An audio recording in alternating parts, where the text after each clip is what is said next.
আপনারা শুনছেন শ্রেষ্ঠ লেখকদের বাছাই গল্প। আজকের গল্প বিমল করের লেখা সম্পর্ক। দুধের কাপ টেবিলে নামিয়ে রেখে অনিলা সামনের চেয়ারটায় বসল।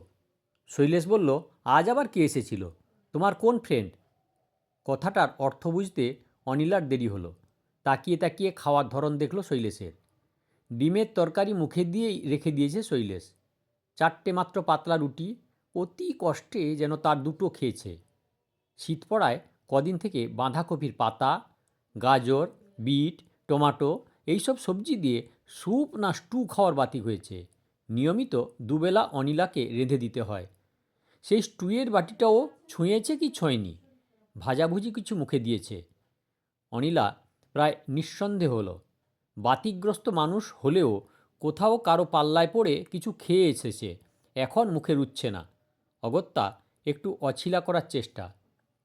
জবাবে অনিলা বলল, আমার কি এসেছিল তা নিয়ে তোমার কি? তোমার যা বলার বলো। শৈলেশ অক্লেশে বলল, ডিমে ভয়ঙ্কর নুন, পুড়ে গেছে। তোমার ওই স্টু নাকি ছাই, ওটাই বুঝি খুব ঝাল হয়েছে? ওটা অখাদ্য, টেস্টলেস। রুটি? শৈলেশ আর রুটির খুঁত বর্ণনা করল না। বলল, তোমার কোনো জিনিসে মন নেই। রান্না করতে বসে বন্ধুবান্ধবদের সঙ্গে গল্প জুড়লে এই রকমই হয়। অনিলা অনেকক্ষণ যাবতীয় অসন্তুষ্ট, এবারে বিরক্ত হলো। রাগের গলায় বলল, তুমি কাকে কি শেখাও? আমি কচি খুকি নাকি? তোমায় কে শেখাবে? শৈলেশ অনেকটা যেন উপহাসের স্বরে বলল, বলে জলের গ্লাস মুখে তুলল। অনিলা আরও রাগল, বলল, তোমার মুখে এখন কিছুই রুচবে না।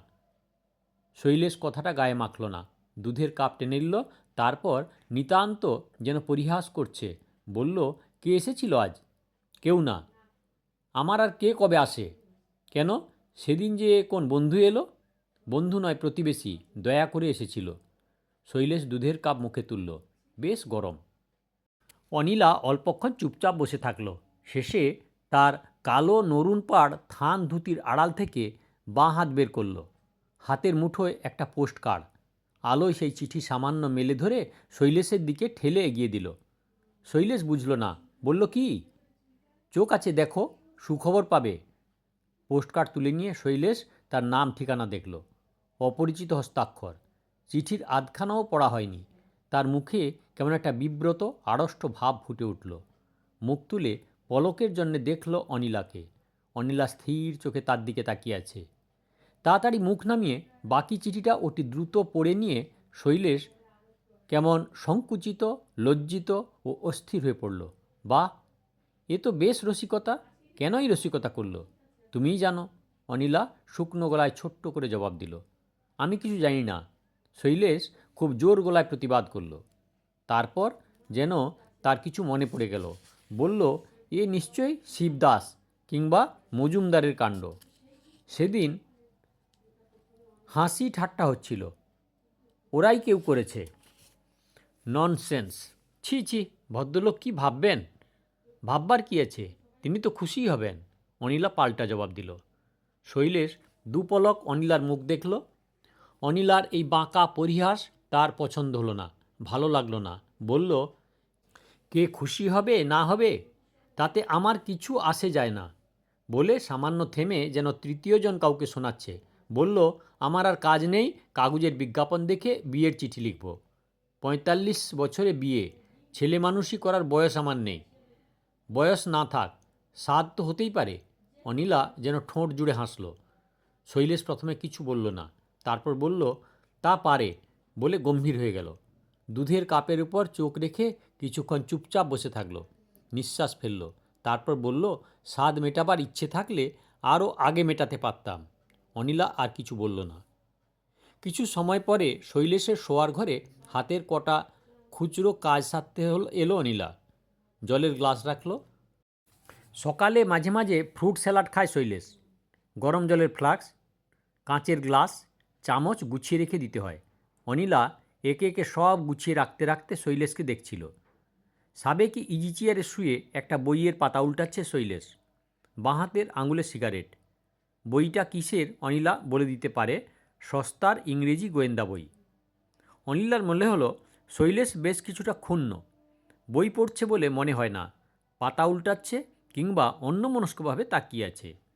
উত্তরের জানলাটা বন্ধ করে দিল অনিলা। বিছানার মোটা চাদরটা উঠিয়ে পাট করে পায়ের কাছে রাখল। হাত দিয়ে সাদা চাদরের ভাঁজ ভেঙে দিল, ঝেড়ে ঝুড়ে পরিষ্কার করে রাখল। পায়ের দিকে পাতলা কম্বল, আর কদিন পরেই লেপ চাইবে। কম্বলটা খুলে রাখল অনিলা। তা তুমি একটা বিয়ে করোই না, এখনও বেলা বয়ে যায়নি, অনিলা ঠাট্টা করে বলল, বলে বিছানার একপাশে বসল। শৈলেশ কথার জবাব দিল না। সামান্য অপেক্ষা করে আবার বলল অনিলা, কি কথা বলছো না যে? হাতের বই মুড়িয়ে শৈলেশ জবাব দিল, বাজে কথায় কী লাভ? ও হাই ওঠানোর মতন মুখ হাঁ করল, হাত উঠিয়ে আলস্য ভাঙল। হঠাৎ যেন অনিলাকে বোঝাতে চাইল তার ঘুম পেয়েছে, সে ঘুমোবে, এখন তুমি যাও। অনিলা উঠল না, হাসল চাপা হাসি, বলল, রাগ করেছ? না, কিসের রাগ? শৈলেশ সিগারেটের শেষ টুকরোটুকু ঠোঁটে ঠেকিয়ে শান্ত গলায় জবাব দিল, তোমার এই রাগের মানেই হয় না। চিঠিটা ডাকে এসেছে, আমি তোমায় দিয়েছি। তোমার অফিসের বন্ধুরা কে কী ঠাট্টা রসিকতা করেছে আমার কি তা জানবার কথা? অনিলা নরম করে বলল, চিঠির জন্যে আমি তোমায় কিছু বলিনি। বেশ বলনি, এখন আমি যা বলছি তাই শোনো। এখনও তোমার বিয়ের বয়স পেরিয়ে যায়নি, সত্যি একটা বিয়ে করে ফেলো। শৈলেশ কোনো কথা বলল না, সিগারেটের টুকরোটা ফেলে দিয়ে উঠে দাঁড়ালো। শুতে যাওয়ার আগে সে অ্যালার্ম ঘড়িতে দম দেয়, বরাবরের অভ্যাস। টেবিল থেকে ঘড়িটা তুলে নিয়ে দম দিতে লাগলো। অনিলা কয়েক দণ্ড বিছানার উপর হাসি মুখে বসে থাকল। তারপর উঠে দাঁড়িয়ে হালকা গলায় বলল, যা বললাম ভেবে দেখো। শীত তেমন কিছু না, নভেম্বরের মাঝামাঝি, তবু এই শীতের শুরুতে কেমন করে ঠান্ডা লেগেছিল। কাল সারাদিন গায়ে হাতে ব্যথা আর মাঝে মধ্যেই হাঁচি হয়েছে, আজ সামান্য সর্দি ভাব, হয়তো তাই চোখ চালা করছিল, মুখ বিস্বাদ। অন্ধকারে শৈলেশ অন্যমনস্কভাবে নিজের কপাল দেখল, না গরম লাগছে না। পায়ের ওপরকার কম্বলটা কোমর পর্যন্ত টেনে নিল শৈলেশ। অনিলা বাস্তবিক কী ভাবল, কিছু মনে করেছে কি না শৈলেশ বুঝতে পারল না। কেবল বলল, তুমি একটা বিয়ে করো না, বেলা বয়ে যায়নি, কথা শিখেছ খুব, কিছু বলতেই মুখে আটকায় না আজকাল। অক্লেশে বলল, বয়স না থাক, সাধ তো হতে পারে। শৈলেশ অন্য সময় এতটা ক্ষুব্ধ হতো কি না হতো বলা যায় না, কিন্তু আজ হয়েছে। অনিলার উচিত ছিল কিছু বলার আগে কথাটা ভাবা। বিয়ের স্বাদ হলে অনেক আগে না হোক 2-4 বছর আগে সে বিয়ে করতে পারত। তখন বয়স 40-এর নিচে এবং অবস্থাও সামান্য বদলে এসেছে। একটা বিয়ে করা তখন একেবারে অসম্ভব ছিল না। চাই কি, চাকরি করা কোনো মেয়েকেও বিয়ে করা যেত। মানুষ মানুষকে কোনোদিনই ভেতরে ভেতরে বুঝতে পারে না। তোমায় আমি ওপর থেকে যতটুকু দেখছি, তোমায় আমায় যতটা কথা হয়, সামাজিক কি পারিবারিক আদান প্রদান, তার উপরই তোমায় দেখেছি, কিংবা আরও কিছু বেশি হয়তো। এই অনিলা আজ 8-9 বছর তার সংসারে, মনে করলে হাসি পায়, দুঃখ হয়। এলো যখন বছর 18-19 বছরের মেয়ে, রোগা, নির্বোধ, চরম দুস্থ। মনোরঞ্জনকে নাকি মুগ্ধ করেছিল, আর মনোরঞ্জন, যার কোনো চাল চুলো ছিল না, দায় দায়িত্ব ছিল না, নিতান্ত হাউইবাজি। আগুন লাগতেই সব কাজে হুঁশ করে জ্বলে ওঠে, ছিটকে পড়ত আর অচিরে ছাই হয়ে যেত। সেই মনোরঞ্জন কাঁথি থেকে মেয়েটাকে ঘাড়ে করে নিয়ে হাজির, বলল, আমার বউ রে শৈল, বিয়ে করে ফেললাম। শৈলেশ বিমূঢ় হয়েছিল, এ কে? রংটা ফর্সা যদিও, তবু গায়ে মাংস নেই যেন, শরীরে বাড় নেই, গড়ন পুড়ে ওঠেনি, লম্বা পাতলা মুখ, নাকটা টিয়া পাখির মতন, বড় বড় দুই নির্বোধ চোখ, পরনে একঘোর লাল শাড়ি, সিঁথিতে চওড়া সিঁদুর, পায়ে বুঝি মনোরঞ্জনের চটি। আড়ালে শৈলেশ বলল, ওকে কে ঘাড়ে চাপিয়ে দিয়েছে তোর, না নিজেই চেপে বসেছে? মনোরঞ্জন মাথা ঝাঁকিয়ে বলল, না রে, আমি চার্মড হয়ে গেলাম। মনের জোর যা তুই বুঝবি না, সাপের মুখের সামনে পা বাড়িয়ে দিতে পারে। ওকে নিয়ে থাকবি কোথায়? এখন তোর কাছে তো থাক, পরে একটা হিল্লি করব। মনোরঞ্জন এই রকমই, সম্পর্কে ভাই, মাস্তুতো, বয়সও সমান সমান, বন্ধু তো বটেই, কিন্তু এই বিয়ের বোঝা সে যেভাবে শৈলেশের ঘাড়ে চাপিয়ে দিল, তাতে শৈলেশ খুশি হতে পারল না। মা বললে ঘরের বউ, রাস্তায় গিয়ে থাকবে নাকি এই বাউন্ডুলের সঙ্গে? অনিলা তখন থেকেই এই বাড়িতে পাকাপাকি ঠাঁই পেয়েছে। মনোরঞ্জন অথবা মা কেউই তলিয়ে বোঝেনি শৈলেশের যৎসামান্য চাকরিতে এই বোঝা বয়ে যাওয়া কত কষ্টকর। হয়তো এতটা কষ্টের হতো না যদি না শৈলেশ আরও কটা দায় দায়িত্ব বইত। দিদির সংসারে কিছু সাহায্য ছিল। দেশে জেঠামশাইকে 25-30টা টাকা মাস মাস পাঠিয়ে পিতৃঋণ শোধ করতে হতো। একবার ঝোঁকের বসে শৈলেশ জেঠামশাইকে লিখেছিল, বাবার ধার আমি শোধ করব, এ বিষয়ে আপনি মাকে কিছু লিখবেন না। জেঠামশাই খুশি হয়ে জবাব দিয়েছিলেন, যোগ্য পুত্রের মতোই কথা তোমার। আজকাল কজন আর পিতৃসত্য পালন করে? সংসারে সে সময়কার চেহারাটা ভাবলে শিউরে উঠতে হয়। 28 টাকার চাকরিতে অন্ন, বস্ত্র, ঋণ শোধ, অসুখ বিসুখ, তার উপরও কত কী। রোজগারের জন্য তখন শৈলেশ ছেলেও পড়াতো, কখনো কখনো ইন্স্যুরেন্সের দালালি করত। জীবনে কয়েকটা জিনিস শৈলেশের খুব গোঁড়ামির সঙ্গে পালন করত। তার একটা ছিল সম্ভ্রমবোধ, অন্যটা দায়িত্ব। আত্মসম্মান, শোভনতা, ভদ্রতা ইত্যাদির জন্যে সে কখনো চাকরিতে খোসামোদ করেনি, দূর সম্পর্কের আত্মীয়দের বাড়িতে ধর্ণা দেয়নি। শোভনতা ও ভদ্রতা বিষয়ে সে এত সচেতন ছিল যে ছেঁড়া লুঙ্গি পরে বাজার যেত না, বন্ধুদের পয়সায় চা সিগারেট খেত না। দারিদ্র্যের নোংরামি সে ঘৃণা করত। দরিদ্রের জীবনে তার আপত্তি ছিল না। এসব সত্ত্বেও শৈলেশের সবচেয়ে বেশি গোঁড়ামি ছিল দায়িত্ব সম্পর্কে। বলা যায় দায়িত্ব বিষয়ে তার এক ধরনের মানসিক উদ্বেগ ছিল। সংসারে নানা দায়িত্বের সঙ্গে মনোরঞ্জনের দায়িত্বও কিছু ছিল। হুট করে বিয়ে করে এনে মনোরঞ্জন সেই দায়িত্ব স্থায়ীভাবে ঘাড়ে তুলে নিল। বিয়ের মাস 5-6 পরে মনোরঞ্জন কলকাতার রাস্তায় মশাল জেলে মিছিল বের করেছিল। সেই মশালের আগুনে একটা বাচ্চা পুড়ল, মনোরঞ্জনও পুড়ল। হাসপাতালে একটানা 3 মাস বিকৃত বিভৎস চেহারা নিয়ে পড়ে থাকতে থাকতে মরে গেল। এক পক্ষে ভালোই হয়েছে, বেঁচে থাকলে অক্ষম ও অবজ্ঞাত হয়ে থাকত। হয়তো অনিলাও সেই দগ্ধ ও কুরূপ স্বামীকে সহ্য করতে পারত না। মনোরঞ্জন একটু নাটুকে ছিল। হাসপাতালে দেখা করতে গেলে বলতো, শৈল, আমি বরাবরই জানতাম ঝট করে একদিন মরে যাব। সেই ছেলেটার জন্যে আমার ঘুম হয় না, কতদিন ধরে ঘুমোতে পারি না। আমি এখনও বেঁচে আছি কেন? ভগবানের বড় অন্যায়। হাসপাতালে অনিলার যাওয়া নিষিদ্ধ ছিল, মনোরঞ্জনই বারণ করত। 2-4 বার অবশ্য অনিলা গিয়েছে কাঠের মতন, ফিরেছে কাঠ হয়ে। তাতে একদিনও কাঁদতে দেখেনি শৈল, একমাত্র শবদাহের দিন ছাড়া। অনিলার ব্যাপারে মনোরঞ্জন বলেছিল, কোনো আশ্রম টাশ্রমে দিয়ে দিস পরে, তুই আর কত টানবি শৈল? আমি দুঃখ করব না, তুইও কি মেয়েদের কোথাও একটা ঢুকিয়ে দিস। অনিলাকে অবশ্য কোথাও পাঠানো হয়নি, শৈলেশের পক্ষে তা সম্ভব ছিল না। মাও কোনোদিন এতে রাজি হতো না। এর বছর 2 পরে মা মরল। রোগটা প্রথম 1 বছর ঠিক মতন ধরা পড়ল না। তারপর যখন ধরা পড়ল তখন থেকেই শৈলেশ বুঝল মার যাওয়ার দিন এসে গেছে। যথারীতি মা চলে গেল। সংসার কেমন ফাঁকা হয়ে এলো। তারপর মনোরঞ্জন নেই, মা নেই, দিদিরা কাশিতে চলে গেছে, আর সাহায্যের প্রয়োজন হয় না। একমাত্র বাবার ঋণ তখনও শুধতে হচ্ছে। এই সময় শৈলেশের কিছু উন্নতিও হয়েছে। বিয়ে করার বাসনা হলেও তখনই করতে পারত সে। একবার অফিসের চক্রবর্তীদা সে চেষ্টাও করেছিল। তারই এক বন্ধুর মেয়ে ওই অফিসে সবে চাকরিতে ঢুকেছে, তার সঙ্গে শৈলেশের বিয়ের কথা উঠিয়েছিল, ধরাধরি করেছিল খুব। মনোরঞ্জন বন্ধুরাও বলেছিল, তোর আপত্তিটা কি? দেখতে শুনতে মোটামুটি ভালোই, মেয়েটা 2 পয়সা বাড়িতেও আনবে, রাজি হয়ে যা। শৈলেশ মাথা নেড়েছে, না রে, এখন আর ঝামেলা জড়িয়ে লাভ কি? 40 বছর হতে চলল প্রায়, এখন টোপর পরতে পারবো না।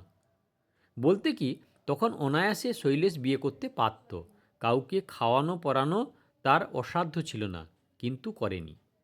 তারপর আরও 3-4 বছর কাটল। শৈলেশ এখন চাকরিতে অনেকটা এগিয়েছে, উন্নতি মন্দ হলো না। বাবার ঋণ শোধ হয়েছে, দায় দায়িত্ব বস্তুত আর কিছু নেই, একা অনিলা বাদে। অবশ্য আজকে অনিলা আর সেদিনের অনিলা এক নয়। সেই গ্রাম্য, নির্বোধ, অশিক্ষিত অনিলা আজ সব দিক থেকে পাল্টে গেছে। তার শরীর আর শীর্ণ রুগ্ন নয়, স্বাস্থ্য স্বাভাবিক। তাকে আর নির্বোধ বলা যাবে না। সংসারে সে অনেক শিখেছে, লেখাপড়াও মোটামুটি শৈলেশ তাকে শিখিয়েছে। মাঝে মাঝে শৈলেশ যে ঠাট্টা করে বলে, একটা কাঠামো নিয়ে এসেছিলে, প্রতিমা তৈরির আগে যেমন খড় বেঁধে কাঠামো তৈরি হয়, দেখেছো সেই রকম? আমার কাঁধে বসে দিব্যি তো হৃষ্টপুষ্ট হলে, মাথায় ঘিলু হলো, এবার সরে পড়ো বাপু। তা কিছু মিথ্যে নয়, সবই বদলেছে অনিলার, শুধু সেই অসম্ভব ধারালো নাক আর চোখের মানিক রং বদলায়নি। আর বদলায়নি মাথার চুল, বরং আরও বেড়েছে। বিশ্বাস করা মুশকিল আজকালকার দিনের মেয়েদের মাথায় এমন চুল থাকতে পারে। অনিলা মাথার চুল খুললে সেই কালো ঘন দীর্ঘ চুলের গোছা আর হাঁটু ছাড়িয়ে নেমে আছে। অথচ অনিলা মানানসই লম্বা, মেয়েরা যতটা মাথার লম্বা হলে মানায়। রাস্তায় কিংবা কোথাও কোনো মেয়ের মাথায় মস্ত খোপা কিংবা দীর্ঘ বিনুনি দেখলে শৈলেশের অনিলার কথা মনে পড়ে, এবং সে প্রায় নিঃসন্দেহ হয় অনিলার তুলনায় এই কেশগুচ্ছ নিকৃষ্ট। অনিলার মাথায় এই আশ্চর্য সুন্দর চুলের উপর কেমন একটা আকর্ষণ ও মোহ আছে যেন শৈলেশের। এই অনিলাকে এখন এই সংসারেই আধখানা বলে মনে করে শৈলেশ। বস্তুত মেয়েটি যে কে এবং তার সঙ্গে প্রকৃতই আত্মীয়তার কী সম্পর্ক, অনিলা তার গলগ্রহ কিনা, এসব চিন্তা বহুকাল আগে শৈলেশের মন থেকে মুছে গেছে। সে কখনো আর ভাবে না অনিলা আর কেউ নয়, বরং যে ধারণার বশে মানুষ মা, বোন, ভাই, স্ত্রী ও সন্তানকে নিজের বলে গ্রহণ করে, শৈলেশ অনিলাকে সেইভাবে গ্রহণ করেছে। বলা বাহুল্য, মা বেঁচে থাকলে যে অধিকার তার থাকতো, এমনকি শৈলেশ বিয়ে করলে যে পারিবারিক অধিকার তার স্ত্রী পেত, অনিলা এই সংসারে সেই অধিকার ভোগ করবে। আজ এখন বিছানায় শুয়ে এলোমেলোভাবে পুরনো কথা ভাবতে গিয়ে শৈলেশের যেন আরও উৎসাহ পেল, এবং যেখানে সে পুরনো কোনো বই কদাচিৎ পড়ার জন্য খুলে বসে, সামান্য কয়েকটা পাতা চোখ বুলিয়ে আলস্য ভরে আর পড়তে পারে না, বই মুড়ে রাখে, অনেকটা যেন সেইভাবে পুরানো কথা থেকে মুখ ফিরিয়ে নিল। আজকের ঘটনাই তাকে অনেকক্ষণ থেকে বিরক্ত করছে। অনিলার কাছে তখন মিথ্যা কথা বলা হলো, আসলে সত্যিই শিবদাস কি মজুমদার? কেউই রসিকতা করে পাত্রীপক্ষকে চিঠি লেখেনি, এটা ঠিক। এই কাগজের পাত্র চাই বিজ্ঞাপনটা ঠাট্টা তামাশা করে শিবু ও মজুমদার লিখেছিল। দেখতে দেখতে তারা একটা বিজ্ঞাপন লাল পেন্সিলে টিক মেরে শৈলেশকে দিল। বলল, ওহে শৈলেশ, এই ঠিকানায় একটা চিঠি দিয়ে দাও। 30 বছরের মেয়ের জন্য পাত্র চাইছে, বয়স্ক পাত্র। একমাত্র বউ বেঁচে থাকলেই আপত্তি, নচেত ছেলেপুলে থাক, কায়স্থ হোক কি ব্রাহ্মণ হোক, বৈদ্য হোক, আপত্তি নেই। পাত্রী প্রবাসী বাঙালি, তোমার পক্ষে সুটেবল। এরকম হাসি ঠাট্টা ওরা করে শৈলেশকে নিয়ে, এবারেও করেছিল। কিন্তু কোনো কোনো সময় যেমন মাত্রা হারিয়ে কিছু করে ফেলে মানুষ, শিবুরা তাই করেছিল। শৈলেশ যে প্রায় বৃদ্ধ হতে চলেছে, এবং এখন বিয়ে করলে ওই রকম প্রবীণা কাউকে বিয়ে করতে হবে, তাতে তারা দ্বিমত নয়। বরং বলা যায় শৈলেশের বিয়ের দিন চলে গেছে বলেই এখন আর বিয়ে হবে না। সপুত্র সকন্যা কোনো বিধবার ভরণপোষণের ভার নেওয়াই হতে পারে। এই পাত্রীটি কিন্তু বিধবা নয়, শৈলেশ বলল। ও কথা কি বিজ্ঞাপনে লেখে? নেগোসিয়েশন করো, দেখবে ক্রমশ রহস্য উদ্ঘাটিত হবে, মজুমদার জবাব দিল। প্রবাসে তার আরও কত কি আছে, কি বলো মজুমদার? শিবু বলল। থাকাই সম্ভব। শৈলেশ তখন আর কিছু বলেনি, কিন্তু তারপর বিকেলে অফিস থেকে বেরিয়ে যখন ট্রাম ধরতে গিয়ে আর ট্রাম ধরল না, আসন্ন শীতের মৃত বৈকালের দিকে তাকিয়ে অন্যমনস্ক হয়ে হাঁটতে লাগলো। হাঁটতে হাঁটতে ভিড়, গাড়ি ঘোড়া, কোলাহল, রাক্ষসে বাড়িগুলো পেরিয়ে ফাঁকা এসে দাঁড়ালো। তারপর মাঠে, শেষে আউটরাম ঘাটে। তখন বিকাল মৃত, আকাশও শূন্য ধূসর হয়ে গেছে। গঙ্গার জল কালো, জাহাজগুলো প্রায় অন্ধকারে দাঁড়িয়ে। নদীর জলের অদ্ভুত এক শব্দ হচ্ছে, যেন এই শব্দ সময় প্রবাহে ভয়ঙ্করভাবে অনুভব করিয়ে দিচ্ছে। শৈলেশ বলল, তার মাথার উপর অজস্র পাখি গাছ থেকে গাছে উড়ে রাত্রের আশ্রয় করে নিল। স্টিমারের ভোঁ বাজল কোনো অন্ধকার সীমানা থেকে। শীতের বাতাস ও গঙ্গার জলীয় ঠান্ডায় শৈলেশ অকস্মাৎ অনুভব করল সে আশা এবং আকাঙ্ক্ষা, প্রত্যাশা এবং প্রাপ্তির জগৎ পেরিয়ে চলে এসেছে। নিজেকে বৃদ্ধ ও বঞ্চিত মনে হলো। দুঃখ হলো না, দুঃখ নয়, অদ্ভুত এক বেদনা তাকে অধিকার করল। মনে হলো যেন সে এমন একটি সীমানা ছাড়িয়ে এসেছে যে সীমানার পর স্বভাবতই সে আর কিছু কামনা করতে পারে না। জরাগ্রস্ত বৃদ্ধের মতন, প্রাণ সম্পদহীন লতার মতন এখন তার মরে আসার কথা। শৈলেশ সম্ভবত নিজেকে ঠিক এখনই পরিত্যক্ত বলে ভেবে নিতে পারল না, এবং বস্তুত সে জীবনের স্বাভাবিক দাবিদার হওয়ার সামর্থ্য রাখে কি রাখে না, অথবা সে আকাঙ্ক্ষা করলে যৌবনের সামগ্রী পেতে পারে কি পারে না, যেন তারই পরীক্ষায় নামল। পরের দিন নিতান্ত কৌতূহলবশত খানিকটা বা হঠকারিতা করে, কিংবা শিবু ও মজুমদারের উপর ক্ষুব্ধ ও ক্ষুণ্ণ হয়ে, এবং সেই মানসিক হতাশাবশে একটা চিঠি গোপনে বিজ্ঞাপনের ঠিকানায় পাঠিয়ে দিল। ঢিল ছোড়া হয়ে যাওয়ার পর অবশ্য নিজের ছেলেমানুষিতে নিজে লজ্জিত হয়েছে শৈলেশ। কথাটা গোপন রেখেছে। দিন 2-4 অস্বস্তির সঙ্গে কাটিয়ে ওই বিষয়টা প্রায় ভুলেই যাচ্ছিল। সত্যি তার আর মনেও ছিল না ঠিক। অথচ আজ হুট করে একটা জবাব এসে গেল। চিঠিটা খামে এলেও কথা ছিল। পোস্টকার্ডে কী করে ভদ্রলোক বিয়ে থার কথা লেখে শৈলেশ ভেবে পেল না। ভদ্রলোকের উপর রাগ হলো। অত্যন্ত কৃপণ এবং জ্ঞানহীন ভদ্রলোক। নিজের উপরে অসন্তুষ্ট হলো শৈলেশ। সে কেন বাড়ির ঠিকানা দিল? কোন বুদ্ধিতে? এ পাড়ায় নতুন আসার পর শৈলেশ কেমন প্রত্যেকটি চিঠিতে পুরনো ঠিকানা লেখার অভ্যাস করে ফেলেছে। সেই অভ্যাসেরই পরিণাম। যাই হোক, শৈলেশ ভাবল যা হওয়ার হয়ে গেছে। অনিলা হয়তো কিছু মনে করলেও করে থাকতে পারে, উপায় নেই। সে এই চিঠির জবাব দেবে না। ঘুমোবার আগে শৈলেশ অবশ্য এ সান্ত্বনাও পেল যে এখনও সে বিয়ের বাজারে অচল হয়ে যায়নি। দিন 15 পরে আবার সন্ধ্যাবেলা বাড়ি ফিরতে অনিলা কিছু বলেনি। পোশাক আশাক ছেড়ে শোয়ার ঘরে বসে শৈলেশ এডগার ওয়ালেস পড়ছে। অনিলা চা নিয়ে এলো। শৈলেশ বলল, তোমার আজ খুব সুমতি যে, ভেবেছিলাম এখন আর চা করবে না। চায়ের কাপ এগিয়ে দিয়ে অনিলা বলল, তোমার সেই বারিদবরণ বাবু এসেছিলেন। কে বারিদবরণ? নামটাই ভুলে গেছো? এত ঢাকাঢুকির কি আছে? বিয়ে করবে করো, আমি কি মেরে ভাগিয়ে দিচ্ছি? নামটা ততক্ষণে মনে পড়ে গিয়েছে শৈলেশের। অনিলার কথার ধরনটা তার পছন্দ হলো না। ও সেই চিঠির ভদ্রলোক? তার আসার কারণ কি ছিল? আসবে না, খোঁজখবর করতে এসেছিল। আমি তো তাকে কোনো চিঠি দিইনি, কি করে জানব? শৈলেশ 2 মুহূর্ত অনিলার মুখের দিকে তাকিয়ে থাকল।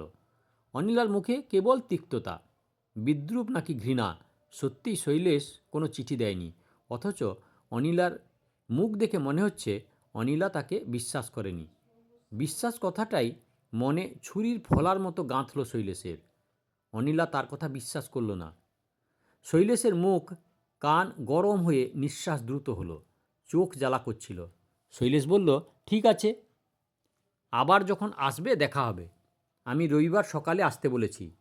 শৈলেশ বিমূঢ় হলো, স্তম্ভিত হলো। অনিলার স্পর্ধার সীমা যেন অতি বেশি রকম অতিক্রম করে গেছে। তুমি তাকে কেন আমার বাড়িতে আসতে বললে? শৈলেশ কর্কশভাবে থমকে উঠল। ভদ্রলোক রোজ রোজ ঘুরে যাবেন তাই? অনিলা নির্লজ্জের মতো জবাব দিল। কে ঘুরে যাবেন, কে যাবেন না সেটা আমি বুঝব, তুমি নও। তুমি কে? আমার ব্যাপারে তোমার মাতব্বরি করার কি আছে? অনিলা তরিয়ে তরিয়ে বলল, মাতব্বরি করিনি, তুমি যা চাও তা ব্যবস্থা করছি। শৈলেশ স্বভাবতই ধৈর্য হারালো। তুমি কি মনে করো তুমি ব্যবস্থা না করলে আমার কিছু হবে না? আমার ব্যবস্থা আমি নিজেই করে নিতে পারবো। তবে তাই করো। হ্যাঁ, করব। অনিলা আচমকা তীক্ষ্ণ গলায় শুধল, এতকাল করনি কেন? শৈলেশ কেমন হতবুদ্ধি হয়ে গেল। এ প্রশ্নের জবাব সে জানে অথবা জানে না বোঝা গেল না। রাগের মাথায় চিৎকার করে বলল, আমার ইচ্ছে, আমার খুশি, তোমারই বা এত লাগছে কোথায়? এতদিন ধরে যা ইচ্ছে করে গেছো, রাজত্ব করেছো বসে বসে, এখন তোমার ভয় হচ্ছে সেটা হাতছাড়া হবে। শৈলেশ আরও কিছু বলতে যাচ্ছিল। অনিলা বাধা দিয়ে বলল, করতে না দিলেই পারতে। যাকগে, আমার কোনো রাজাও নেই, রাজত্ব নেই। তুমি অনায়াসে বিয়ে করে আনতে পারো। অনিলার দুই চোখের দৃষ্টি ধকধক করছিল, গলার স্বর কাঁপছিল। অনিলা আর কিছু বলল না, চলে গেল। তারপর সমস্ত সন্ধ্যাটাই আবহাওয়া গুমোট ও স্তব্ধ হয়ে থাকল। শৈলেশ কোনো প্রয়োজনেই আর অনিলাকে ডাকল না। অনিলাও সামনাসামনি এলো না। শৈলেশের রাতের খাওয়া অত্যন্ত নিঃশব্দে ও নিঃসঙ্গে সমাধা হলো। রাত বাড়ছিল, বাড়ির বাতিগুলি নিভে এলো একে একে, অন্ধকার হলো সর্বত্র। শীতের কনকনে ভাবটা গায়ে লাগলো শৈলেশের। বিছানায় শুয়ে শৈলেশ চোখ বুজে পড়ে থাকল। অনিলা তার অধিকারের এক ফোঁটাও ছাড়তে রাজি না। এতদিন সে এই বাড়িতে এবং শৈলেশের সর্বেসর্বা হয়ে থেকেছে। সে নিরঙ্কুশ ক্ষমতা ও আধিপত্য ভোগ করেছে, যাতে তার কোথাও কোনো দাবি নেই। তা ভোগ দখল করে বসে থাকতে থাকতে এখন যেন সে একটা সত্ত্ব লাভ করেছে। লোভীর মতন, শঠের মতন এখন সে সেই সত্ত্ব হারাতে চায় না। এই অধিকার তার হাত থেকে চলে যাবে এই চিন্তায় অনিলা নোংরা, কুৎসিত ও বেপরোয়া হয়ে গেছে, নির্লজ্জ হয়েছে। অনিলাকে এখন শৈলেশ মনে মনে ঘৃণা করছিল। পরের দিন সকালবেলায় ঘুম থেকে উঠে শৈলেশ অনিলাকে আর বাড়িতে দেখতে পেল না। তার কোথাও যাওয়ার কথা নয়, যায়ও না। কদাচিৎ ভবানীপুরে নির্মলা আশ্রমে যায়। যেতে হলে বলে যায় শৈলেশকে। এছাড়া পুরনো পাড়ার সুষমাদির কাছে কখনো সখনো। অনিলা কোথায় গেছে শৈলেশ বুঝতে না পারায় বিরক্ত হলো। ঝিকে একবার জিজ্ঞাসা করার ইচ্ছে হলেও শেষ পর্যন্ত কিছু জানতে চাইল না। যথারীতি চা খেলো, কাগজ দেখল, দাড়ি কামালো। শীতের বেলা দেখতে দেখতে 9টা বাজল। স্নান সারল শৈলেশ। ঝি রান্না শেষ করেছে, অনিলা ফেরেনি। ভাত খেয়ে পোশাক পাল্টাতে পাল্টাতে একবার মনে হলো অনিলা ফিরেছে। পরে বুঝল ঝি চেঁচিয়ে চেঁচিয়ে পাশের বাড়ির কারোর সঙ্গে কথা বলছে। অফিসে বেরোবার সময় নিজের ঘরটা তালাবন্ধ করে দিল শৈলেশ। ঝিয়ের জিম্মায় বাড়িঘর খোলা থাকলো বলে তার দুর্ভাবনা হলো না। তার রাগ হলো এই ভেবে যে অনিলা বড় বেশি বাড়াবাড়ি করছে। সে কি এই বাড়ি ত্যাগ করে গিয়ে শৈলেশকে জব্দ করতে চাইছে? করুক না। অনিলাকে আশ্রয় দেওয়ার মতো কত যে লোক আছে কলকাতায় শৈলেশ জানে। দুটো মিষ্টি কথা একবেলা কি দুবেলা বলবে। তারপর শৈলেশ যখন ট্রামে, তখন শুনল সকালে টালিগঞ্জের ব্রিজের কাছে একটি মেয়ে কাটা পড়েছে, খুব ভোরে। শোনামাত্র তার বুকের মধ্যে কেমন একটা আতঙ্ক লাফিয়ে উঠল। কেউ জানে না কত বড় মেয়ে। কেউ বলল বউ, কেউ বলল বয়স্কা মেয়ে। অনিলা কিন্তু গাড়ি টাড়ি চড়ায় তেমন অভ্যস্ত নয়। বাড়ি থেকে একা খুবই কম বেরোয়। পথঘাট সে খুব একটা চেনে এমন মনে হয় না। অফিসে পৌঁছলে শৈলেশের কিছুতেই মন বসছিল না। এতক্ষণ সে রীতিমতো এক উদ্বেগের অসহায়তা বোধ করতে লাগল। কোথায় গেল অনিলা? কার কাছে? রাগ করে পথে নামা কঠিন নয়, কিন্তু এই শহরে পথ হাঁটা মুশকিল। এমনকি অনিলার 28-29 বয়সের যুবতীর পক্ষে জীবনের পথ হাঁটাও মুশকিল। শিবু বা মজুমদারকে কথাটা বলে পরামর্শ চাইলে হতো, কিন্তু সেটা আরও কেলেঙ্কারি হবে। মানুষের চোখ বড় সন্দেহপরায়ণ। অনিলা কি রাগ করে বাড়ি ছেড়ে এসে আত্মহত্যা করল? আত্মহত্যায় শৈলেশের বড় ভয়। জিনিসটা নাটকীয় বটে, তবে কেলেঙ্কারির অ্যাক্সেস। অনিলা আত্মহত্যা করবে না। করলে শৈলেশ ভাবল তার কপালে থানা, পুলিশ, লোকনিন্দা, অপবাদ, সন্দেহ, আরও কত কী। ভাবতে গা শিউরে ওঠে। বুকের মধ্যে মস্ত একটা বোঝা যেন চেপে বসে। রাগ আর হচ্ছে না। এখন অনিলাকে তো ঘৃণা হচ্ছে। মনে হচ্ছে এই মেয়েটি তার জীবনকে জ্বালিয়ে পুড়িয়ে নষ্ট করে দিয়েছে। অনিলা ইতর, অনিলা নৃশংস। দুপুর গড়াবার আগেই শৈলেশ অফিস থেকে বেরিয়ে পড়ল। দুশ্চিন্তা এবং উদ্বেগে সে অধীর হয়ে উঠেছে। কি হবে? কোথায় গেল অনিলা? কেন সে এইরকম ছেলে মানুষই করল? প্রথমে পুরনো পাড়ায়, সুষমাদির পাড়ায়। না, সেখানে যায়নি অনিলা। শৈলেশ ফিরল। উদ্বেগের ভার এখন তার সমস্ত মনে। আতঙ্ক এবং অসহায়তা ক্রমশই তাকে দুর্বল এবং নির্জীব করছিল। কোথায় পাওয়া যাবে অনিলাকে? তাকে কি পাওয়া সম্ভব? আর থানা পুলিশ করবে শৈলেশ? হাসপাতালে খবর নেবে? ট্যাক্সি করে সেই নির্মলা আশ্রমে? না, অনিলা আসেনি। শীতের দুপুর গড়িয়ে বিকেল তখন, প্রায় বিকেল। শৈলেশ পথ হারানো বাচ্চা ছেলের মতো চারপাশে তাকিয়ে হঠাৎ যেন কেঁদে ফেলার উপক্রম করল। না, কাঁদল না, অথচ সে অনুভব করল তার চারপাশ শূন্য হয়ে গেছে। সে বস্তু তো হারিয়ে গেছে, কিংবা হারিয়ে ফেলেছে কিছু। ট্যাক্সি ছেড়ে দিল শৈলেশ। কোথা যাবে আর? গঙ্গার দিকে যাবে? কী হবে গঙ্গায় পাড়ে গিয়ে? কলকাতা শহরে গঙ্গা কি মাপাজোখা? একটা রিক্সা পেয়ে শৈলেশ চেপে বসলো, বলল টালিগঞ্জ চলো। যেতে যে শৈলেশ একসময় অনুভব করলো সে যেন অনিলার মৃত্যু সংবাদ কোথাও পৌঁছে দিয়ে বাড়ি ফিরছে। এবার বাড়ি ফিরে অনিলার সৎকারের ব্যবস্থা করতে হবে। আশ্চর্য, সমস্ত মন কেমন ফাঁকা, সব শূন্য বলে মনে হলো। শীতের ধুলো, নিরুত্তেজ রৌদ্র, একটি ট্রাম গেল কি এলো, বাসের হর্ন, সমস্তই যেন তাকে অনিলার মৃত্যু সংবাদ দিচ্ছে কানে কানে। কেন এরকম মনে হয়? অনিলা তার কে? আত্মীয় নয়, অনাত্মীয়। সে মনোরঞ্জনের স্ত্রী, তার স্ত্রী নয়। অথচ শৈলেশ সহসা অনুভব করল অনিলার সঙ্গে তার সম্পর্ক, ঘনিষ্ঠতা, বসবাস এবং জীবনযাপনের মধ্যে এক ধরনের অদ্ভুত নৈকট্য ছিল। স্ত্রী নয় অনিলা, কিন্তু মানুষের একটা সম্পর্ক বাদ দিলে অন্য যে হৃদয় সম্পর্ক এবং অবলম্বনের সম্পর্ক পরস্পরের মধ্যে থাকে, অনিলার সঙ্গে তার সেই রকম কোনো সম্পর্ক ছিল। শৈলেশ শোভনতা, সভ্যতা ও দায়িত্বকে অতিশয় মূল্য দিয়েছে। যদি না দিত তবে? তবে কি? না, কিছু না। মনোরঞ্জন যে বিশ্বাসে অনিলাকে তার সংসারে এনে দিয়ে বলেছিল এখন তোর কাছে থাক, সেই বিশ্বাসও একটা দায়িত্ব বই কি। শৈলেশ যথাসাধ্য তা পালন করেছে, হয়তো আজীবন করত। অদ্ভুত এক হাহাকার এবং পরিপূর্ণ বেদনা নিয়ে শৈলেশ বাড়ির সামনে রিক্সা থেকে নামল। সদর খোলা, বাড়ির কোথাও রোদ নেই, ছায়া নেমে সিঁড়ি ঠান্ডা হয়ে আছে। কলে জল পড়ছে, দুটি চুড়ি উড়ে গেল, সারা শব্দ নেই কোথাও, ফাঁকা যেন খা খা করছে। ঝি বুঝি ঘর মুছছে। শৈলেশ সিঁড়িতে পা দিল। মা মারা যাওয়ার পর ঠিক এই রকম বিকেলে সে বাড়ি ঢুকেছিল। অবর্ণনীয় এক স্তব্ধতা ও শোক অনুভব করল শৈলেশ। হয়তো অনিলাও চলে গেল। তার কোথায় লেগেছিল শৈলেশ এখন বুঝি অনুভব করতে পারছে। সিঁড়ি দিয়ে উঠে আসতে আসতে শৈলেশ কেঁদে উঠেছিল প্রায়। হঠাৎ মুখ ফেরাতে অনিলার ঘর তার চোখে পড়ল। দাঁড়ালো শৈলেশ। অপলকে সেই ঘর দেখল, দরজা খোলা, পর্দা ঝুলছে। অবশ ও কম্পিত পায়ে শৈলেশ শেষ ছিঁড়ে উঠল। কোনো শব্দ নেই, কাউকে দেখা যায় না। পায়ে পায়ে অনিলার ঘরের দরজার কাছে এসে দাঁড়ালো। কান পাতল, কিচ্ছু বোঝা যায় না। নিঃশ্বাস বন্ধ করে শৈলেশ দাঁড়িয়ে থাকল। পর্দা সরিয়ে ঘরে উঁকি দিতে তার সাহস হচ্ছিল না। অনেকক্ষণ পরে ঘরের মধ্যে সামান্য শব্দ পাওয়া গেল। শৈলেশ পর্দা সরালো না, কিন্তু সে সমস্ত দিনের ভয়ঙ্কর উদ্বেগ ও দুশ্চিন্তা, অসহায়তা ও বেদনা থেকে যেন মুক্তি পেল। এই স্বস্তিটুকু অনুভব করে শৈলেশ শান্তি পেল এবং দরজার সামনে দাঁড়িয়ে থাকল। আপনারা এতক্ষণ শুনছিলেন শ্রেষ্ঠ লেখকদের বাছাই গল্পে বিমল করের লেখা সম্পর্ক।